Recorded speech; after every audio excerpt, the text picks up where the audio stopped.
Right, guys, welcome back to an episode. This will be about the chance of pick swaps. So, a report was, I think it was maybe last night or this morning, that Essendon had reached out to West Coast and Richmond to talk about sliding up the draft. In my guess would be to go after Will Duursma or Cooper Dove-Tyler. We know Cooper Dove-Tyler did play in their VFL side, and they would probably like to pair the Duursma brothers together. Now, I definitely really don't see West Coast giving in pick 1 or 2.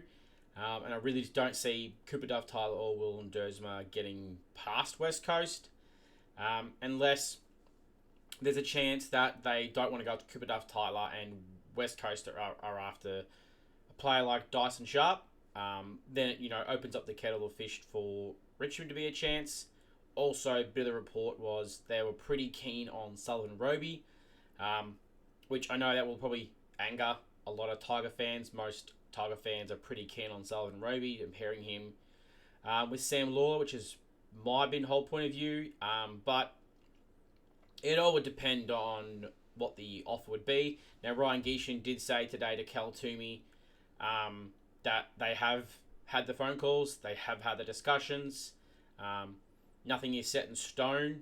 They said they're happy to take the 2 picks of the draft. The offer will have to be something that they can't say no to. And by all means, I definitely agree with Ryan. I think, it's not often that a club gets to have the draft they had in 2024, and then you go into a draft where you get pick 2 and 3, which we all know will be pick 3 and 4. That then pushes, it does push Essendon down to 5 and 6. Now, this talk was, does Richmond try and trade into next year to get some more first-round picks? Because we're going to have to for Tanner Armstrong to match it. He might not get to our pick, depending on where we are. Will Richmond take a bid on Cody Walker? And obviously, what are the chances are we get him? We have to miss out Tanner Armstrong. I don't mind trading future picks, not the end of the world. But obviously, the few of the scenarios I've heard is, does Richmond allow pick 3 for their pick 5? And we get, I think they've got a 1 second round pick. So their compensation pick they got for Sam Draper is pick 20, which will probably slide to pick 21. Then you obviously take into account all the academy players, so that slides from 20 to more 23, 24.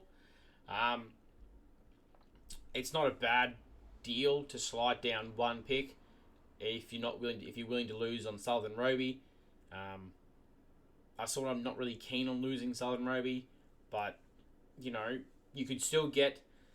And that's the thing. I think a lot of people thought of, if you lose Southern Roby, what's the point of drafting? No, because if you lose Southern Roby, there's still a chance of a Dyson Sharp, a Sam Cumming. There's a Sam Grill, which is really good. Lockie Doverston, Xavier Taylor. You could go after some of the tools. There is a variety of good players that you could go after that we should be disappointed about. My question to you guys is, do you want to split picks? Do you want to trade down? Or are you actually happy with pick 3 and 4 and just go in and get the players you want and get out of the draft and leave it at that? I do have one that I wanted to float towards everybody as the question is, so Richmond will have pick 3 and 4. They'll have pick 4 and 5. Would Richmond fans be a guest of doing a swap? So we take their bottom 2, they take our top 2, and then Richmond looks at you give us your second round and your third round, or you work it towards, look, we're happy to drop both those picks, a complete drop down each, but you got to give us a future first, and your second round pick for this year, or your late first round pick this year. So I just thought, yeah, you would still miss. It means you're going to miss out on a chance. You're going to miss out on a Sullivan Roby. You're going to miss out on a Cooper Dove-Tyler. Maybe a Dyson Sharp. Maybe we'll miss out on Sam Cumming. But you go from 3 and 4 to 5 and 6. There's a chance that the players you still want are going to be there, and then you might get a future pick for next year. And I know it's not all about building for the future, but it is quite a good hand to have, considering next year's draft system will change. You'll have to pay full price, and as I recall, you can only use 2 picks to match for the bid. So if you don't have the points with those 2 first picks you have, then you don't get them. So it's going to be quite costly now these days to get players that are academy, father and sons, NGAs. So you're really going to have to work some magic. I wouldn't be against that. I know people are going to say, "Oh, well, you just lost out on some good talent," but the chances are you go down 2 slots in every single one, or 1 slot in every, well, technically 2 for most of them. You get picked, say 20 technically right now, and maybe a future second or a future first. Just an idea. I've seen a couple other ones around, but I thought I would throw out something different. And different curveball, and to see what you guys think. So put in the comments below if you agree, disagree, and maybe give out some of your options of a trade that you would do with Essendon. Trade picks around, swap them. Do we give one up away and just go into the future? Let me know what you think in the comments below. Like and subscribe.